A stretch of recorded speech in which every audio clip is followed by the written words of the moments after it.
원내대변인 이현주 의원입니다.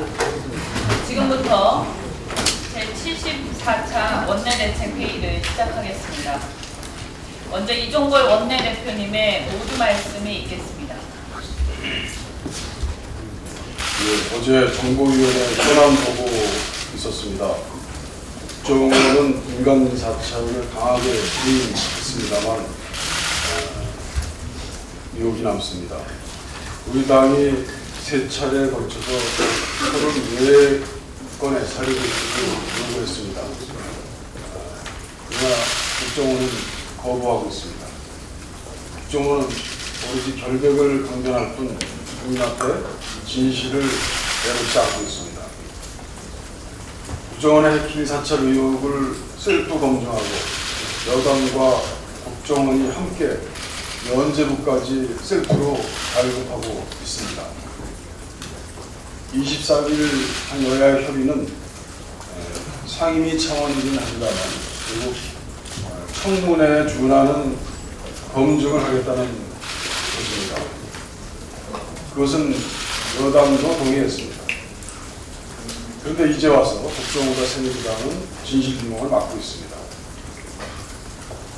국민을 대표하는 국회의원도 접근이 불가능하다면 누가 과연 국정원의 이 같은 의심스러운 행위를 검증하고 또 지킬 수 있겠습니까?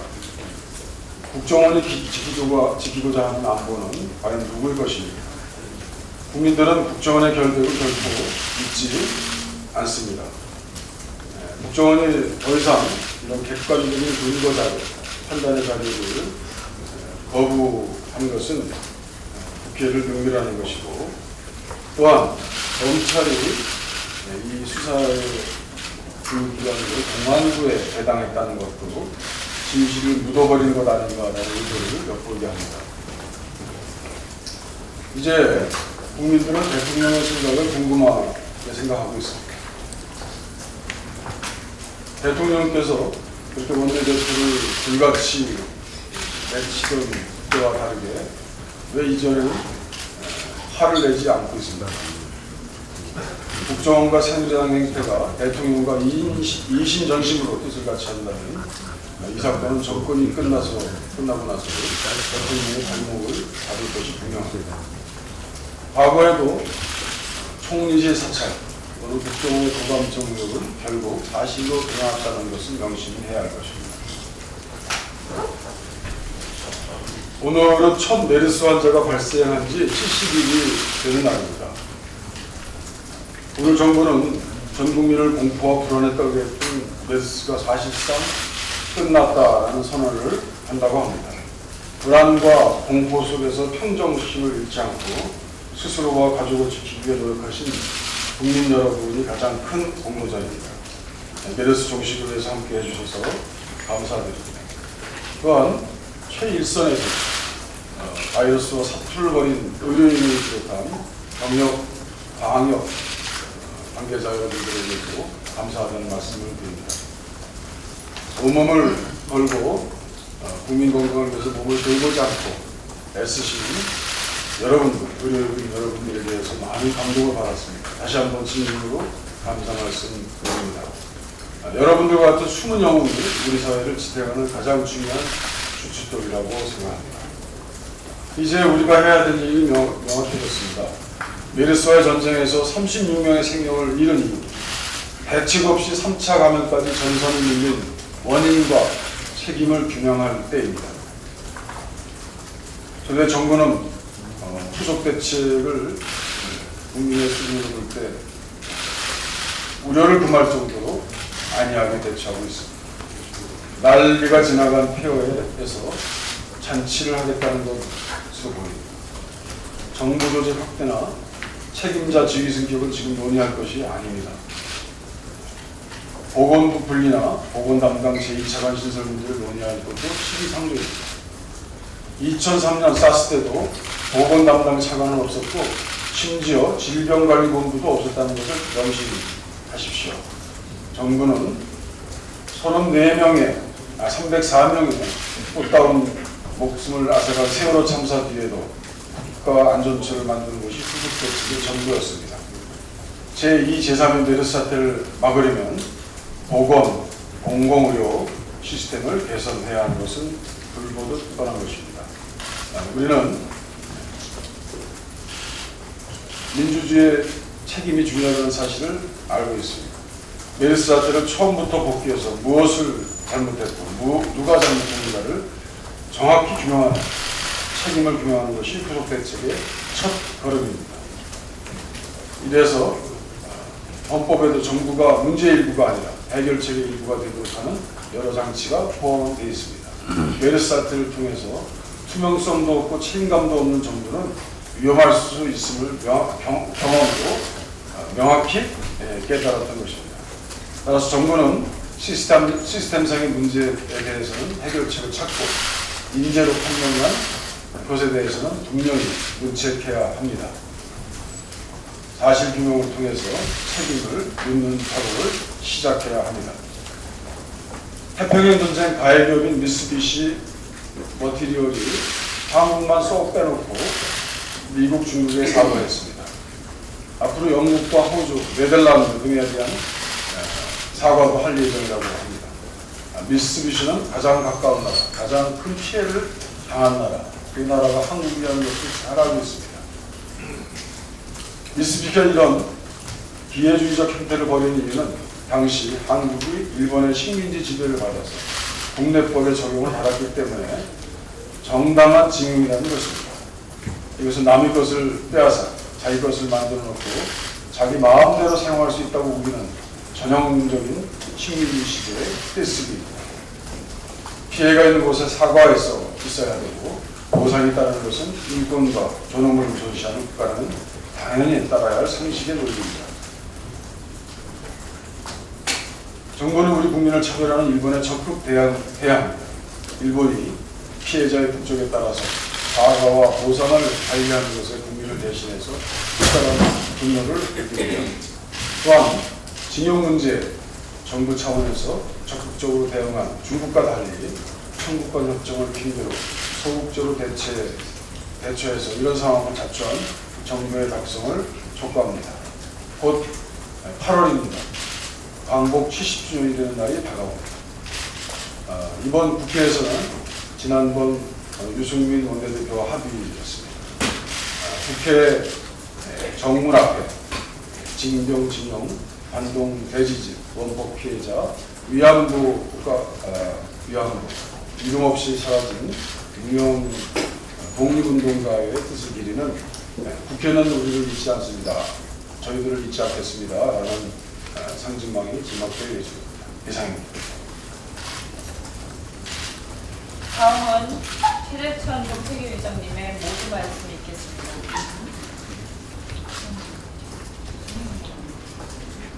예, 두 가지 말씀드리겠습니다. 메르스와 청년실업에 과거형 재난인 세월호 비극과 미래형 위험인 메르스 사건은 아직도 진행 중인 사건, 해결되지 않은 사건입니다. 안 그래도 무능한 박근혜 행정부를 궤도에서 이탈시킨 사건이며 우리 사회 공공성의 정치적 실정을 보여준 사건, 우리 모두가 위기에 빠져 있음을 말해준 사건입니다. 한국은 이제 고도의 이중위험 사회가 되어버렸습니다. 세계보건기구 공고에 따른 공식적인 정책 선언과는 별개로 박근혜 행정부는 오늘 대국민 메시지를 통해 사실상 메르스 정책을 선언했습니다. 군색한 정부의 소극한 행동입니다. 끝났다고 끝난 게 아니라는 말이 있습니다. 끝났다는 발표로 끝날 수 있는 사안이 아니라는 것을 우리 모두는 잘 알고 있습니다. 위험관리 효과성에 대한 세계경제포럼의 전문가 조사에 따르면 국가의 위험관리 역량과 공공성 수준은 유의미한 상관관계가 있습니다. 공공성만이 위험을 낮춥니다. 그러나 한국은 공공성 부분에서 OECD 꼴찌입니다. 실종된 공공성을 어떻게 회복할 것인가가 중요한 과제입니다. 사회적 부담과 혜택의 분배라는 경제적 차원과 공공의제에 대한 논의와 합의 도출이라는 정치적 차원의 균형 창출을 통해 공공성의 회복과 실현에 대한 고민이 필요합니다. 공공성을 구성하는 공익성, 공민성, 공개성, 공정성을 되살릴 수 있는 정책 마련이 시급합니다. 6월 기준 청년 실업률 10.2%입니다. 취업 문제를 겪고 있는 청년층이 모두 120만 명 수준입니다. 청년들은 외환위기 이후 최악의 고용 문제에 직면해 있습니다. 우리 사회의 공정성, 불균형, 자원에 대한 접근과 분배 및 재분배의 불평등 문제를 보여주는 민낯시자 대표적인 지표입니다.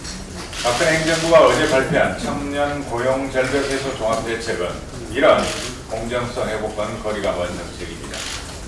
윗돌 빼서 아랫돌 개는 임기응변, 땜질 처방에 불과합니다. 고령자와 청년 간의 세대 갈등을 조장하고 장기적으로는 청년 실업 문제를 더 악화시킵니다.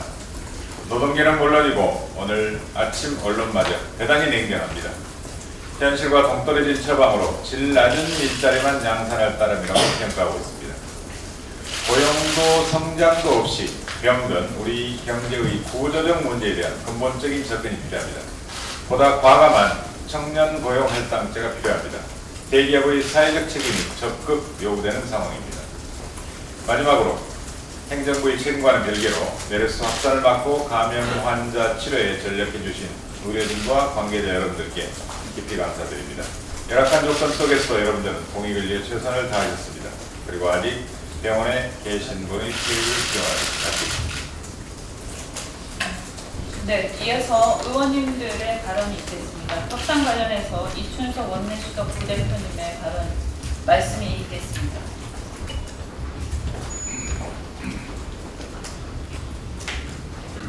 우선 국정감사 일정과 관련하여 새누리당의 조원진 수석의 발언과 이로 인한 몇몇 언론의 보도 오류에 대해서 이를 바로잡을 필요가 있어서 확인 차원의 말씀을 간단히 드리고자 합니다. 국정감사 일정은 전 지도부였던 조혜진 수석과 어느 정도 교감을 나누었던 안을 지금의 조원진 수석에게 정보 제공의 일환으로 지난 금요일 운영위 단위 후 차담에서 전달했습니다. 이는 협상의 의제도 아니었고 합의된 바는 더더욱 없다는 점을 다시 한번 분명히 밝혔습니다. 다만 조원진 수석의 발언은 그 예전에 논의되었던 안에 대해서 긍정적으로 수용하겠다는 의미로 받아들이고 다음 협상 시에 참고하도록 하겠습니다. 오늘은 국정원 해킹 사건에 대한 정부와 여당의 태도에 대해서 유감을 표명하지 않을 수 없습니다. 당초 협상 과정에서 여당 지도부는 국정원이 진상규명을 위한 모든 자료를 내놓을 것이라고 호언장담했습니다. 다만 청문회를 할 수 없는 이유는 정보위에서 청문회를 한 전례가 없고 국회의원이 아닌 외부 인사가 자료를 열람하거나 참여하는 것은 고안에 문제가 있기 때문이라고 했습니다.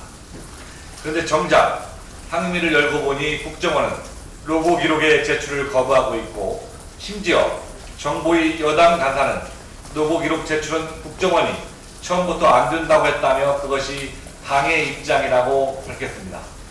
그렇다면 이는 여당 지도부가 의도적으로 거짓말을 한 것이거나 여당 지도부조차 국정원과 여당 의원들에게 속은 것 둘 중 하나일 것입니다. 둘 중 어느 쪽이라 하더라도 이대로는 신뢰의 바탕을 둔 여야 협상을 계속 이어가기는 어려운 상황입니다. 여당 지도부는 우리 당과 다음 협상을 계속해 나가기 위해서라도 국정원의 행적을 입증할 수 있는 로고 기록은 물론 지금까지의 국정원 해명과 달리 총선과 대선을 앞두고 해킹 프로그램을 긴급하게 다량 구매한 이유와 카카오톡이나 삼성 갤럭시에 대한 해킹 의뢰 등등 국내 사찰이 이루어졌다는 다수의 정황 증거, 그리고 9억 원에 달하는 국정원 예산을 결제한 책임자가 누구인지에 대해서 납득할 만한 자료 제출과 해명을 내놓아야 할 것입니다. 이번 사건은 여당의 새 지도부와의 첫 합의입니다. 새누리당은 진실만이 국정원을 국가안보를 지키는 국민의 기관으로 거듭나게 할 수 있다는 것을 명심하고 국정원의 자료 제출과 여야 신뢰 회복을 위해 책임 있는 태도로 임할 것을 다시 한번 촉구합니다. 이상입니다. 네, 다음은 국정원 해킹 관련해서 신경민 정보위 간사님께서 말씀하시겠습니다. 네, 어제 정보위원회 열렸습니다. 어제 정보위원회는 종교집회 합창을 연상시킨다는 느낌을 받았습니다. 국정원의 합창 내용은 이렇습니다. 믿어달라. 정보 사찰은 절대로 없었다. 자료는 국정원이 우스워질까봐 내놓지 못하겠다. 또 하나는 임 과장이 그동안 운영 책임을 모두 지고 있었는데 고인이 돼서 할 길이 없다. 임 과장이 삭제한 51건은 모두 복구됐고 다 문제였다. 그러니까 삭제는 마음대로 누구나 직원들이 할 수 있다는 얘기고요. 죽으면 모든 책임을 뒤집어 쓴다는 인생의 진실을 얘기해주고 있습니다. 여당은 이에 대해서 말로는 진실 규명을 향한 발걸음을 얘기하면서도 모두 믿읍시다, 모두 믿어봅시다라는 백호로서 화답을 했습니다. 알려진 대로 검찰 수사는 공안부로 배당이 됐습니다. 그렇게 여러 번 저를 포함해서 모든 사람들이 수사 배당은 수사를 좌지우지하는 법이기 때문에 배당을 공안부로 해서는 안 된다고 얘기했습니다만 검찰은 듣지 않았습니다. 그래서 검찰은 음악회 마무리 순서로 등판을 하기 위해서 대기하고 있다고 생각합니다. 그런데 지휘자와 연출자에게 매우 유감스럽게도 자본과 돈이 끼어들었습니다. 첫 번째는 임 과장의 자살 현장이 오염되지 않았느냐는 의심입니다. 국정원의 직원이 현장에 갔고 고인의 부인의 통화 내용이 왔다 갔다 합니다. 왜 119에 신고를 했고 112 신고는 취소를 했는지 의심스럽습니다. 또 부인은 다시 경찰에 신고를 했습니다. 임 과장의 핸드폰은 왔다 갔다 했습니다. 그래서 누가 최초의 자살 현장에 갔는지를 지금 현재 알 길이 없습니다. 그리고 임 과장은 왜 10월 초에 마티스를 구입했는지에 대해서도 뚜렷한 설명을 듣지 못하고 있습니다. 또 하나의 잡음은 국정원 직원의 성명이었습니다. 국정원 직원 일동 성명은 세계사에 유례가 없는 정보부 직원의 최초의 성명에 해당합니다. 원장은 이 성명에 대해서 본인의 책임이었고 누가 문안을 작성했는지 밝히기를 거부했습니다. 그리고 내용이 잘못된 데 대해서는 사과하기를 거부했습니다. 이것이 뜻하는 바가 무엇인지 잘 살펴볼 필요가 있다고 생각합니다. 저는 이것이 중대한 소음이라고 생각합니다. 어제 상임위에서 나왔던 기술 간담회는 이런 내용이었습니다. 삭제 자료 복구에 일주일이나 걸린 이유, 그리고 카톡을 이 프로그램이 수집하지 못한 이유 등에 대해서 자연스럽게 질문이 나왔고 이 몇 가지 기술적 의문에 대한 답을 얻기 위해서 제한적으로 기술 간담회를 갖자는 내용이었습니다. 이것은 현장 조사나 현장 검증이 아니라는 것을 분명히 말씀드립니다. 어제 정보위원회는 여당이 말했던 준청문회는커녕 보통의 상임위원회 수준에도 미치지 못했습니다. 누군가가 자료 없는 상임위원회로 무력화시키겠다는 의도를 갖고 있는 것으로 보입니다. 국정원은 안보라는 방패 뒤에 숨지 말고 누가 잘못을 먼저 했고 누가 의심살 짓을 했는지 그리고 민주를 위협했는지를 심각하게 생각해야 할 것입니다. 로그 파일 등 자료를 확보하기 위해서 어제 정보위는 무력하다는 것이 입증이 된 만큼 다른 방법을 찾아야 된다는 심각한 생각을 하고 있다는 것을 말씀드리겠습니다. 이상입니다. 네, 다음은 국가인권위원장 선임 관련해서 우자연 의원님 말씀이 있겠습니다.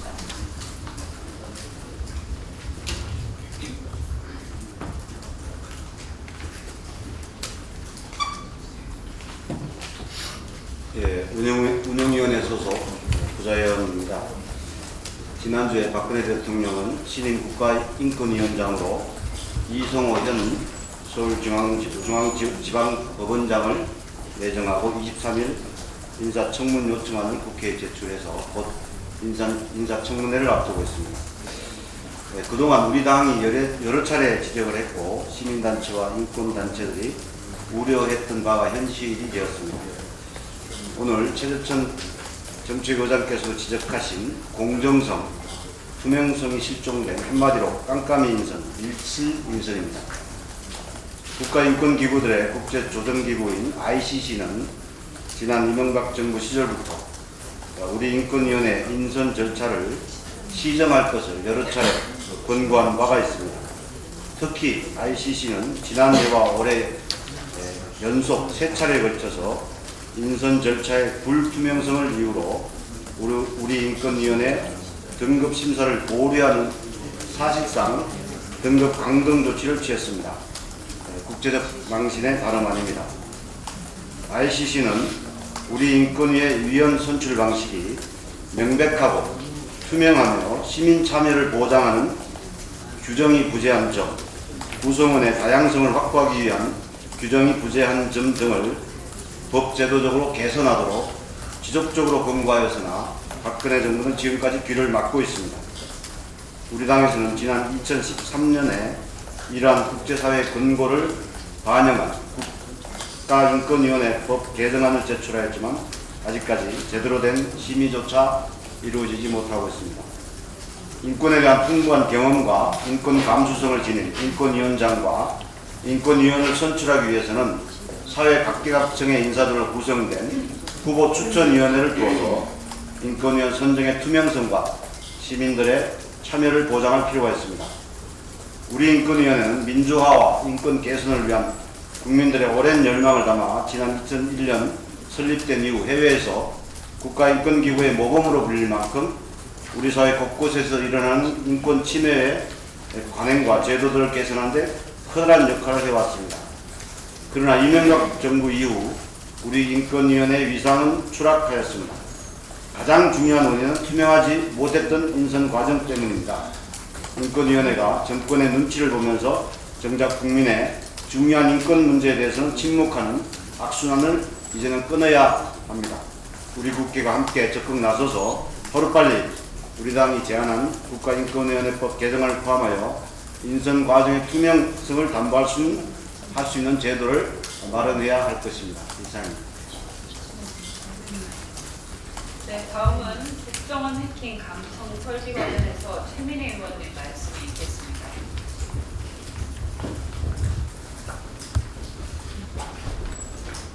네, 어제 미래부 현안 보고를 받았습니다. 한마디로 느낌을 줄이면 이겁니다. 대통령 보시기에 이쁘게, 국민 보시기엔 이쁘지 않게 미래부가 일하고 있다는 것입니다.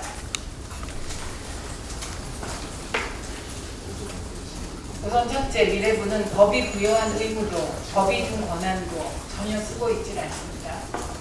철저하게 국정원 호위무사 역할을 하고 있습니다. 첫 번째, 미래부의 직무유기를 고발합니다. 정보통신법에 따라 해킹, 컴퓨터 바이러스 등 정보 시스템이 침해 사고를 입었을 때 미래부는 민관합동조사단을 구성해 진상을 파악해야 합니다. 이거 하지 않았습니다. 두 번째, SK텔레콤의 5개 아이디, 그러니까 이게 국내용 해킹 의혹을 받고 있습니다. 이 로그 관련 자료는 3개월간만 보존됩니다. 3개월이 지나면 삭제됩니다.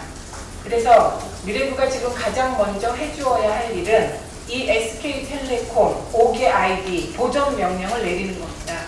미래부가 법적으로 이 권한을 가지고 있습니다. 왜 보존 명령 내리지 않습니까? 저는 어제 여야 간사, 미래부 리방이 여야 간사에게 가장 먼저 SK텔레콤 5개 아이디에 대해 미래부가 보존 명령을 내리도록 여야 간사가 합의해서 처리해달라고 당부드렸습니다. 두 번째, 미래부는 미래부가 아닙니다. 과거부입니다.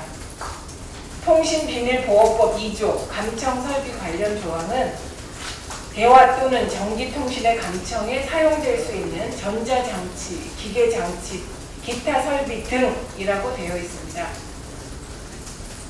저 미래부에 묻습니다. RCS가 깔린 혹은 RCS가 감염된 핸드폰은 감염된 순간 감청 설비가 되는 거 아닙니까? 게다가 이 통신비밀보호법 2조 감청 설비 관련 조항은 1993년에 틀이 완성된 겁니다. 2015년입니다. 정보통신 기술은 얼마나 발달했으며 단지 감청을 넘어 이제 모든 것을 감청, 녹음, 녹화, 실시간으로 들여다볼 수 있는 모든 기능을 갖춘 RCS 프로그램이 나왔는데 언제까지 하드웨어에 머물러 계실 겁니까? 관련 법 조항을 꼼꼼하게 정비해서 국회에 와서 궤변 늘어놓지 않도록 미리 준비하지 못해놓고 어떻게 그렇게 법 조항 그 하나를 그대로 작구대로 해석해서 RCS 프로그램, RCS 깔린 핸드폰이 감청 설비 아니라는 말을 카메라 앞에서 하실 수 있습니까? 세 번째, 미래부 장관이 이렇게 말하거든요. 불필요한 의혹을 제기해서 불필요한 논란이 생겼다는 겁니다. 불필요한 의혹을 제기한 세력이 누구냐 물었더니 네티즌과 이를 받아 쓴 언론이라고 답변했습니다. 국정원이 해킹하다가 해킹당해서 해킹한 게 들통난 사건입니다. 게다가 이어지는 보도들을 보면 국정원조차 이 해킹 프로그램으로부터 자유롭지 않다는 거 아닙니까? 이탈리아 해킹 업체가 우리 국정원의 모든 자료를 샅샅이 들여다볼 수도 있다는 정말 심각하고 무서운 보도가 나오고 있는 거 아닙니까? 지금 미래부 장관이 여당 탓, 야당 탓, 네티즌 탓, 언론 탓 그거 하고 있을 때입니까? 지금이라도 미래부 장관은 법이 부여해준 의미, 의무, 법이 준 권한에 따라 민관합동조사단 구성해서 침해 사고 조사하십시오. 그리고 SK텔레콤에 대해서 지금 문제가 된 해킹 의혹 5개 아이디 보전 명령 즉시 내려주십시오. 지켜보겠습니다. 네, 다음은 밥쌀용 쌀 수입 중단 촉구 관련해서 신정은 의원님 말씀이 있겠습니다. 쌀 농가의 생존권을 위협하는 정부의 불통 농정이 계속되고 있습니다. 정부 자료에 따르면은 현재에도 지난 5월 말 현재 전년도 수입쌀의 재고는 8만 톤이 쌓여 있습니다. 그리고 산지의 쌀값은 여전히 작년보다 5천 톤 이상 폭락해 있는 실정입니다. 그럼에도 불구하고 정부가 지난 23일 기습적으로 밥쌀용 쌀 3만 톤을 포함한 TRQ 물량 4만 톤을 입찰 공고하겠다고 나섰습니다. 밥쌀용 쌀 추가 수입 방침 발표 일주일 전인 7월 15일 날 열린 농민단체와의 포럼에서도 TRQ 물량에 대한 어떠한 언급도 없었습니다. 그리고 8월 13일에는 식량정책 포럼을 제안해서 농민단체와 수입 밥쌀 관리 등에 대해서 논의하기로 약속한 사항이었습니다. 이처럼 정부는 밥쌀용 쌀 수입을 둘러싸고 농민을 우롱할 뿐만이 아니라 밥쌀용 쌀 수입의 근거로 내세우고 있는 논리도 매우 공세가된 점에서 우리 국익에 반하는 일입니다. 첫째, 정부는 국산 쌀과 수입 쌀에 차별을 두어서는 안 된다는 것이 WTO 일반 원칙이라고 하면서 밥쌀용 쌀도 수입해야 한다고 주장합니다만은 지난해 9월 30일 쌀 관세 513%를 포함한 수정된 양어표를 제출하면서 밥쌀용 쌀 30% 의무 규정을 삭제했습니다. 의무 규정을 삭제한 이상 밥쌀용 쌀을 수입할지 말지는 우리 정부의 의지와 협상력의 문제이지 기계적으로 WTO 일반 원칙을 적용해야 된다는 것은 절대로 일반 원칙이 아닙니다. 둘째로는 정부는 513% 쌀 관세를 지키기 위해서 WTO 일반 원칙을 지키는 것이 중요하다고 주장합니다. 우리나라의 밥쌀용 쌀 수출을 원하는 상대국 요구를 일부 들어주면 당초 관세를 유지하겠다는 전략입니다만은 WTO 일반 원칙에 따르면 513% 관세율은 협상의 대상이 아니라 검증의 대상이라는 것은 모든 전문가들의 일관된 주장입니다. 지난해 연말 5개국이 우리나라 513% 관세율에 대해서 이의를 제기한 지 불과 7개월 만에 기다렸다는 듯이 우리의 협상카드를 이렇게 쉽게 버리는 처사는 우리의 국익에 반할 뿐만 아니라 우리 농민들을 분통 터지게 하는 일입니다.